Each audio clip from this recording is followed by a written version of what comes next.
But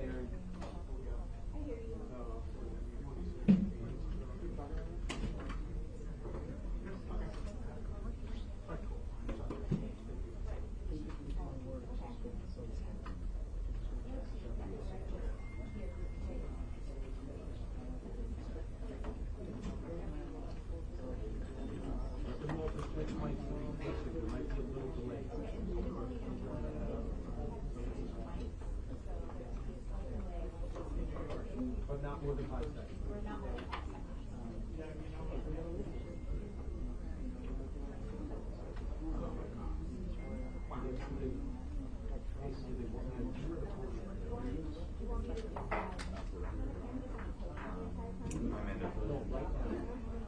Yes, I am. Yeah, I sent it to Nick, but I can text you. Yeah, I'm here with you. Is your lunch on?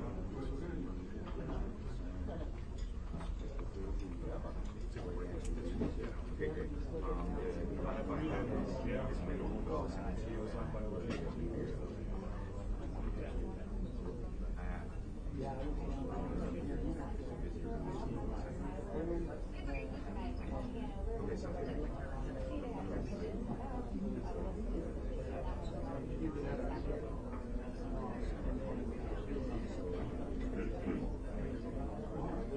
Yeah, are you going to wrap real fast? Yeah.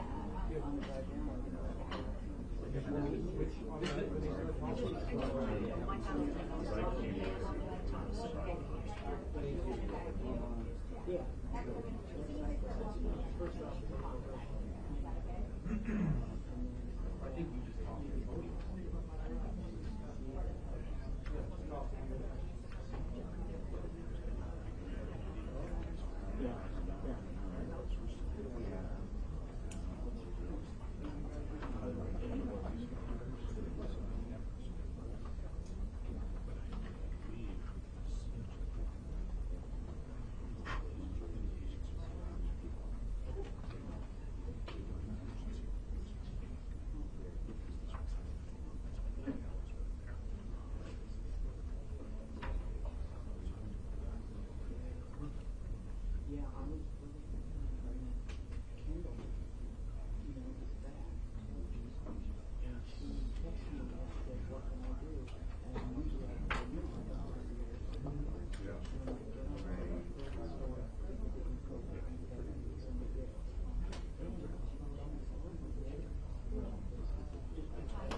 Hoping to get started in about 5 to 7 minutes, folks. Just want to give you an update.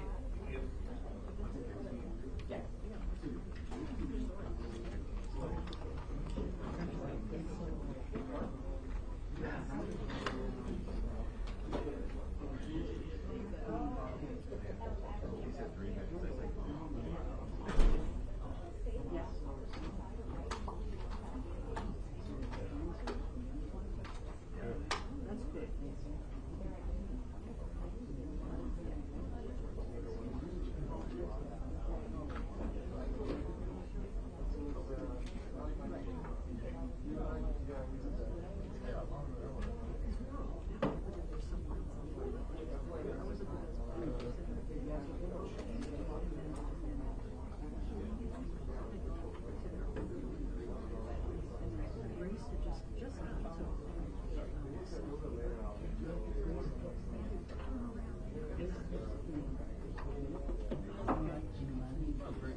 Exactly.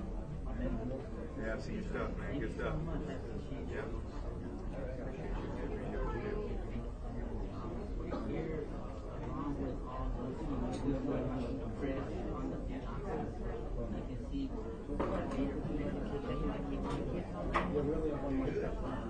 All right, folks, we're going to get started here shortly. If you can please put your phones on silent.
gotta admit, it's kind of weird standing on this thing. Huh?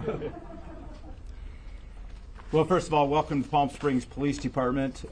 We appreciate you taking the time to come and to learn about all the great things that the Bureau and our department has been doing. I'll introduce Assistant Director Akil Davis in a second. I did want to take a few seconds to recognize the many people who have given us an outpouring of support. From the Governor's Office, we have over here Don O'Keefe and Director of OES. Thank you so much for taking the time to fly down today. We have Congressman Dr. Raul Ruiz here also. We appreciate you coming, Dr. Ruiz, and your support. You've been on the phone with me for 2 days, and I sincerely appreciate that. In addition to that, we have Supervisor Manuel Perez, who is coming, and also, as you can see, all of our council members are here. This is Grace Garner, Councilwoman Grace Garner, Jeffrey Bernstein, and I saw David Reddy. Oh, there he is. David Reddy, Mayor Pro Tem Soto, and then City Manager Scott Stiles and Paul Alvarado, the Fire Chief. I want to turn this over. The most important piece of this is the great work that our partners from the FBI have been doing with our detectives, and I'm just so grateful, Akil, for your partnership. We work shoulder to shoulder on this, and I really appreciate all you've done. So time is yours as much as you like. Thanks a lot, Chief.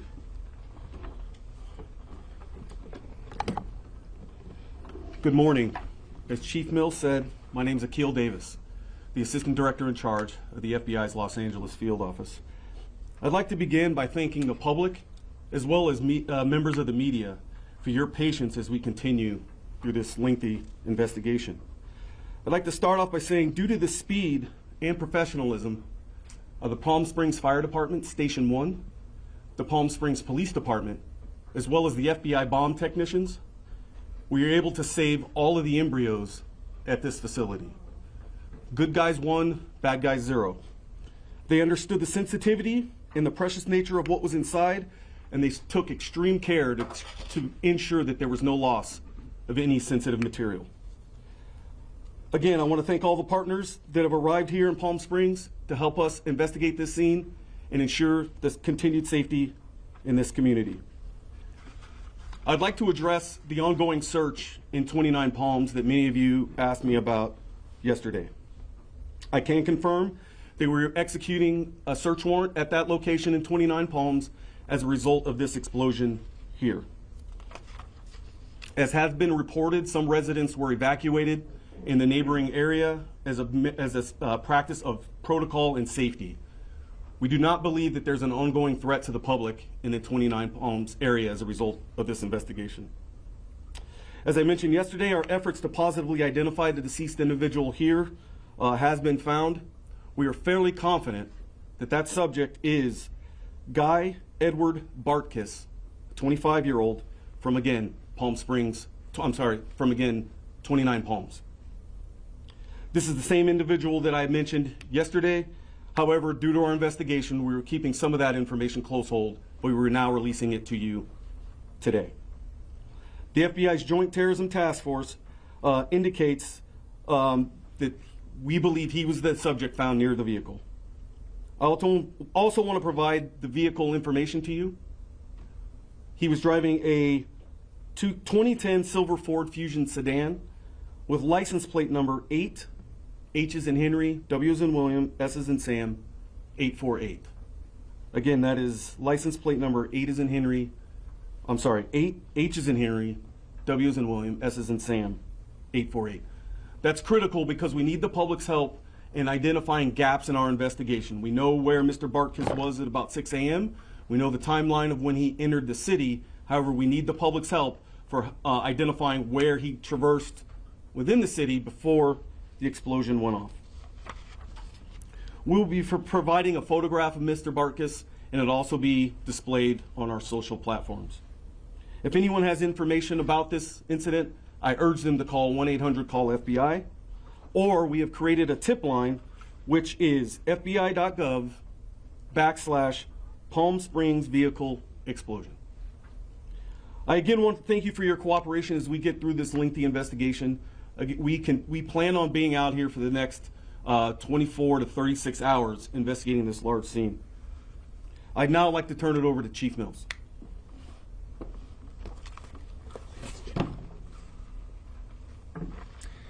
It goes without saying, at the end of this, we'll have opportunity for people to ask questions. Yesterday, a man intent on harming others in our city failed. Palm Springs survived, and we are stronger and more resilient as a result. Our determination to continue life as we know it here in Palm Springs continues unabated, and you'll see this city dynamically grow as a result of this. We have already begun to open the streets surrounding the blast site. Indian Canyon and Palm Canyon will be closed for some time as we still continue to collect evidence as well as process the scene. For the safety of the detectives and the agents working the area, we ask all community members to please stay out of the area. I am absolutely confident that this city is safe. There is no continuing threat to our community as a result of this incident.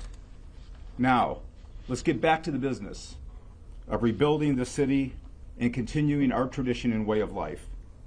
This is a city of people celebrating life, and it's a beacon and a safe haven for all. And we really focus on inclusivity and a community that is welcoming to all people. This is where you want to be. Palm Springs is the place. And I think you're going to see that over the upcoming months. Lastly, I really want to recognize the IVF community. This has been one of those heartbreaking things for many community members who are going through the process of trying to build families. And we want you to know that this city is in your court, because those embryos that are there right now are going to be the future leaders of this community. And so we support you, we see you, and we want to be in your camp. And so please, as we continue to move forward, this is an opportunity for us to show the IVF community just how much we support them and we can do. I'm asking all people in Palm Springs, people who live here, people who treasure this as a home, get on social media and show how wonderful this city is. Take a photo of the best place that you would like to show the world what's going on and post it, because that's how special this community is. I'd like to turn over to Fire Chief Paul Alvarado.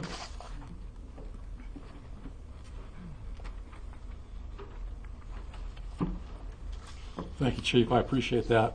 Paul Alvarado, A-L-V-A-R-A-D-O, Palm Springs Fire Chief.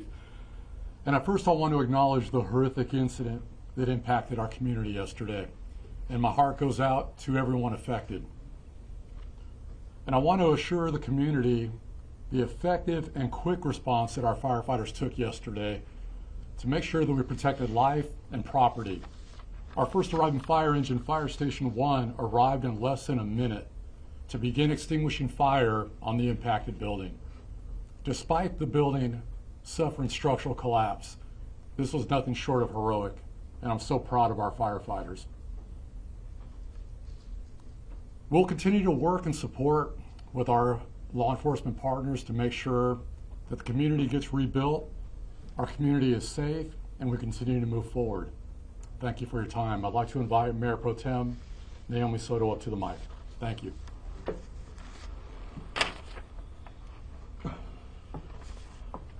Good afternoon, or good morning. It feels like afternoon already. My name is Naomi Soto. I'm the Mayor Pro Tem here in the city. Yesterday, Palm Springs experienced a tragedy. A person who wanted to instill fear in our community with an act of terrorism. This person may have caused damage to our buildings, but that person only managed to unite our community even more.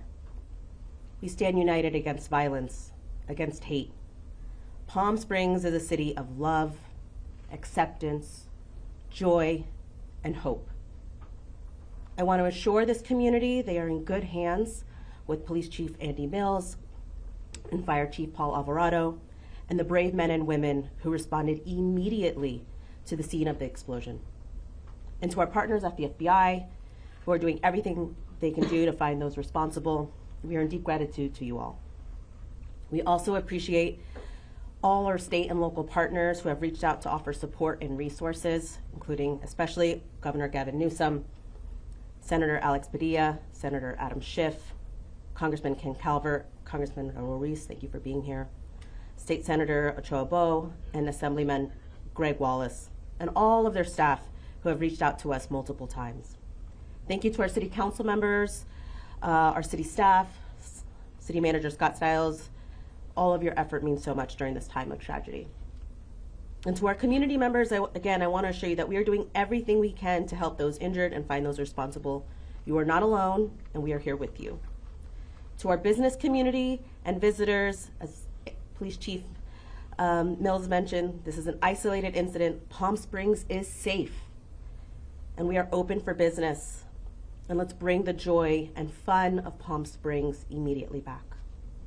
Our City Manager, Scott Stiles, will now share more about the actions and alerts that you can anticipate from the city. Thank you.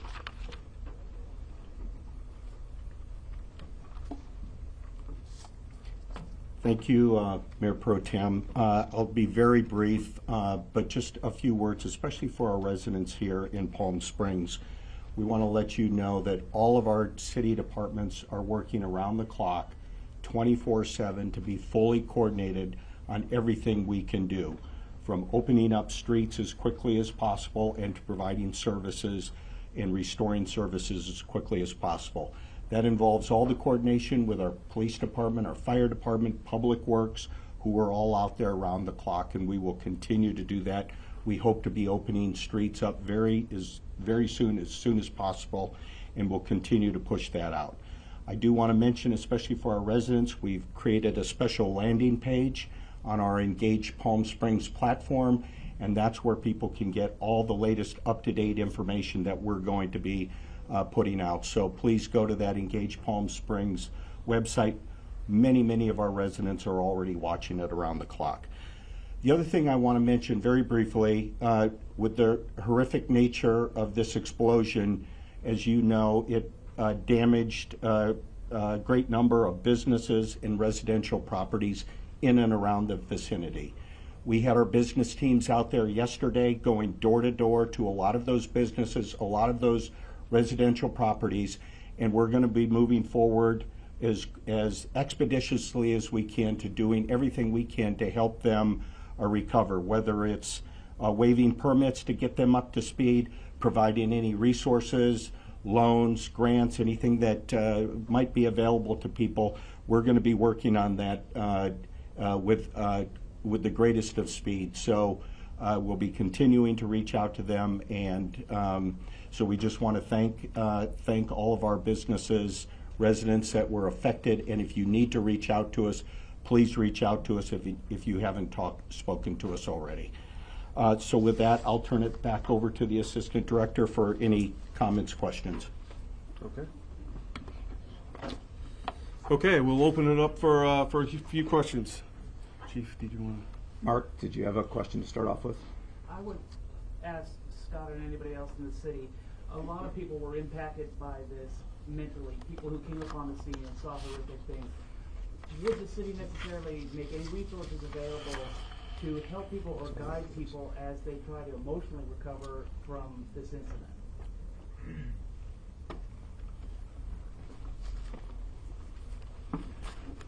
Thank you, Mark. We've had some conversation about that. We know, especially even among our city staff that were on scene and may have witnessed stuff and seen stuff.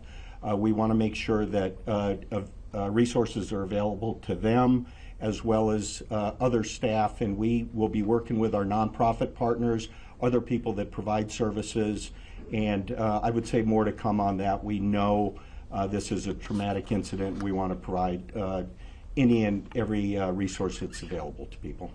Chief Mills, is there anything you can tell us about the suspect in the state line? There was something posted about this online rambling. Was he feedback received by IDS, or did he have something against it because of his consumption network? Yeah, I want to be very careful how we respond, so I'd like to keep it under one roof, and I'll have Assistant Director Davis respond to that. Thanks, Chief. So, yes, the subject had nihilistic ideations, and this was a targeted attack against the IDF facility. Make no mistake, we are treating this, as I said yesterday, as an intentional act of terrorism. So, is the audio recording on the Pro Mortalist website, is that confirmed to be the suspect? I'm not going to answer that at the time. Okay. Investigation's ongoing. Are you aware of a possible manifesto about the investigation and a I am. possible planned attack for next week? We are looking through that. We are tracking a possible manifesto out there, and it's part of our ongoing investigation. And was this explosion being live We believe he was attempting to live stream it, and yes, that is also part of our investigation. Was it successful? Sir. And that was from NBC Palm Springs. Yesterday afternoon, we were contacted by an individual who was at the corner of Toshiba and Palm Canyon at the time of the explosion. He was stopped at a red light there. He got out of his car to see if there were any victims. He didn't find any, but he did find evidence, which he took home with him. That evidence, he showed me, appears to be part of an explosive device, perhaps an accelerant or an exciter or something of a bomb. I told him to contact you folks. I'm wondering, have you heard from him? Did you get that device that you showed me? And secondly, how concerned are you that that device could in fact be part of this investigation? So I'm not going to comment on who's providing evidence or who's providing tips. You guys can all understand that. We're receiving tips, hundreds of tips a day, and we're following up on all of them. As you guys can imagine, how large this scene is, there's evidence strewn all about in a 360-degree perimeter in several hundred feet in every direction. So we are collecting evidence all over from a whole host of sources. If I can just comment. Do you have, Oh, yeah, go ahead, sir. For those who, community members who have found pieces of what they believe is evidence, they really need to get a hold of us. You can call the local number or the FBI. This is unacceptable, and let's be really direct with that. If that person, if you could recontact them for us and let them know they need to turn it in. I believe he's been in contact with you, and looking online this morning, the device is described as one that's commonly used as explosives. So, Okay, well, any further comment on that? I mean, make no mistake, sir. This absolutely were explosives used in this incident. A large bomb went off in the city of Palm Springs yesterday. And this certainly could have been part of that evidence. Could be. when you Yeah. talk about this 25-year-old, was he already known to law enforcement, or was this the first time that he's popped up on your radar? This is the first time he's popped up on our radar. Not to say that he hasn't had other contacts, but we are working with our locals to kind of vet that out. And do you have an update on those 4 people, on their injuries, or what's the status of them? Yeah, go ahead. Chief. All of the people who were injured in the blast have been released from the hospital and medical care. Thank you. Can you speak to the scene in 29 Palms? What I think some residents reported hearing an explosion there, possibly was there a controlled explosion or anything there, and have the perimeters been lifted? Are people able to return to their homes? So it's an ongoing scene. I am aware of some of the noise that the residents were reporting on that. Some of that was due to us making entry into that residence and dealing with some of the material that we've come across there. But that's an active scene right now, and we're working through that. So I'm not going to comment further on the status of it. Assistant Director on Sir. Mr. Davis, Zach Poletto here with KCAL News. Thank you for taking the time to be here in Palm Springs. To clarify, you said the person who died in this explosion is Mr. Barkis. Is Mr. Barkis who you believe made this bomb and detonated it? Yeah, so that's nuance there. So we are fairly confident that Mr. Barkis is our primary subject of suspect, person of interest. We are working through some other technical means to positively identify the decedent here. But we believe at this moment, based on the evidence that we've gathered, that that is Mr. Barkis as the decedent here. Has Barkis' mother and family cooperating with authorities? I'm not going to, no comment there. Assistant Director Sir. Rogers here, CBS News. This Ford Fusion, 3,000 pounds, essentially creates this 250-yard blast site. Talk about the device that was inside this vehicle. Rudimentary, sophisticated, and walk us through it. And so there's a lot there that's still under investigation. What I can say is this is probably the largest bombing scene that we've had in Southern California. This does eclipse the bombing matter in Aliso Viejo. It's that big. And just for reference, to throw pieces of vehicle hundreds of feet in the air and then several blocks away, you can use your imagination to imagine how big that bomb device was. Was this individual able to buy the products online? Did he have to use a special license, military grade? Walk us through how he obtained the materials for the device. And so that information is still part of our investigation, and in order to protect the integrity of it, I'm not going to comment on the how and the why yet. This is Laura, ABC 7 News. My question to you is, since you said large amount of explosives that was used in that vehicle, could it be that the suspect was outside the vehicle, maybe didn't expect it to detonate as much as it did? Could he not have intentionally tried to kill himself? Yes, ma'am, that is a possibility, and our investigation will reveal. Two more questions. Timothy Parker, Spectrum News 1. You mentioned that you believe this person was anti-IVF. How do you know that? Based on our investigation, some of the posts that he's made online, some of the comments made in his manifesto that we're combing through right now, is kind of what led us to that nihilist belief. Breaking News Channel 3. We had a reporter on scene at the 29 Palms area yesterday, and community members were telling her that there was an FBI presence there in the days leading up to that. Can you confirm that? I cannot. Okay, folks, that concludes this press conference. We're done, folks. We're Okay, done. guys, We're thanks a done. lot. Thank you very much for Appreciate coming it. here. Do we know if you're on the FBI's watch list yet, at all, whatsoever, or just random? Everybody, you're going to be able to find the photograph of Mr. Barkas on the FBI's X account, and that's at FBI Los Angeles. That'll be up within the hour.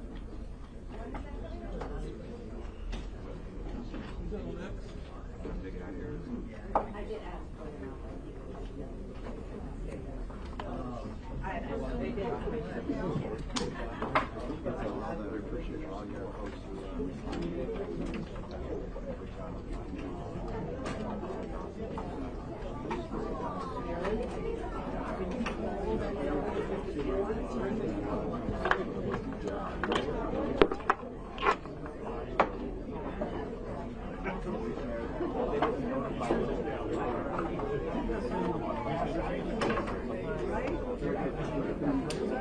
And they said everyone would just stay